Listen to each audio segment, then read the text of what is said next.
मित्रांनो, सकाळी दिवसाची सुरुवात या दोन गोष्टींनी करा आणि चमत्कार बघा. मित्रांनो, जेव्हा आपण सकाळी उठतो तेव्हा आपण काय बघतो आणि कोणते विचार करतो, कोणते काम करतो यावर आपला संपूर्ण दिवस अवलंबित असतो. मित्रांनो, असं बोलतात ना की सकाळची दिवसाची सुरुवात देवाच्या नावाने करावी. तसंच या दोन गोष्टी आहेत. या दोन गोष्टी करून जर तुम्ही दिवसाची सुरुवात केली तर तुमचा दिवस अति प्रसन्न आणि सर्व कामात तुम्हाला यश प्रदान करणारं असेल. अति उत्साही वातावरण तुम्हाला दिवसाला वाटेल. संपूर्ण दिवस तुमच्या अतिशय आनंदात, भरभराट, सुखातात जाणार आहे. आता ही दोन कामं कोणती?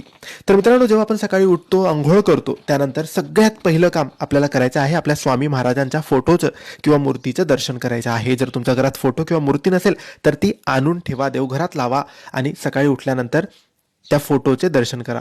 दुसरे काम तुम्हाला करायचं आहे ते म्हणजे स्वामींचा मंत्रजप करायचा आहे. श्री स्वामी समर्थ, श्री स्वामी समर्थ. हे दोन कामं तुम्ही केलं आणि दिवसाची सुरुवात केली तर दिवस अतिशय सुखात जाईल.